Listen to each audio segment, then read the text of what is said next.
тұрып жатырмыз. Тұрмаған жеріміз қалмады. Қай жерде пәтерде тұрмадық. Қиналып кеттік мына баспанамыздың жоғынан. Ең қатты қиналғанымыз жолдасымыз өмірден өткеннен кейін қатты қиналып қалдық. Біреуінің аяқ киіміне жетсе, біреуіне жетпейді.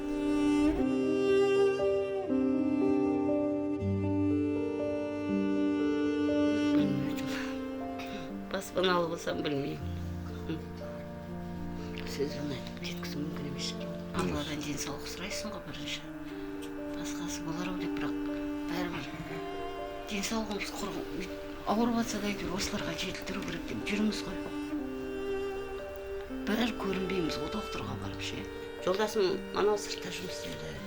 Сонымен қосылып жүрдік ары-бері. Ол кісіден айырылғаннан кейін осы әйтеуір әр жерде жұмыс жасаймыз. Әнеугүні мына жерде істеген бір жұмыс. Ол да айтты, болмай қалды. Қазір сауда жоқ бірдеңе деді. 4 жыл болды жолдасым қайтыс болған. Декабрь айында көрдік қой, аяғымыздан суда өтіп.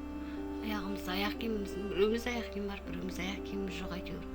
Түнде кей кездер газды жағып жатамын. Газды жағып жатқанда қорқамын, мың рет тұрамын. Бар тапқанымызды осы отырған жерімізге береміз. Бала шағаларым әйтеуір керегінді алып бере алмаймын ғой. Суық үйдің іші. Бала шағам әйтеуір жылы үйде, өзінің үйінде, әйтеуір қара суын ішсе де өзінің баспанасы болып. Балам да өсіп қалды. Сөйтіп айтып, бүйтіп келе жатырмыз.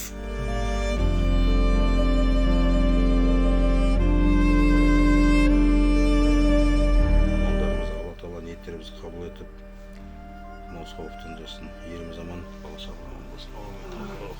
Ісімізге береке берсін.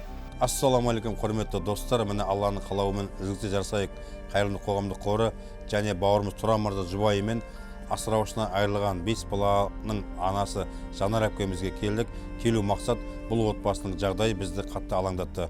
Достар, баршаңызды осы көп балалы анамыз Жанар әпкеге көмектесуіңізге шақырамын. Сіздердің 100 теңге, 50 теңгелеріңіз осы әпкеміздің баспана қылуына себепкер қылады. Әрине, көмектесу ол өз еркілеріңізде, бірақ та әрбір жан осында қиын жағдайға түсуі мүмкін. Сондықтан да достар, баршамыз бірігіп жұдырықтай жұмылып, осындай аналарымыздың баспана қылуына себепкер болайық. Егер де барлығымыз бірігіп бір жағадан бас бір жеңнен қол шығаратын болсақ, сіздің кішкентай ғана көмегіңіз үлкен бір отбасыны жылулыққа, махаббатқа бөлуі мүмкін. Сондықтан да ешқандай да өздеріңіздің жақсылықтарыңызды аямасаңыздар. Немқұрайлы болмайық. Ізгілікте жарысайық.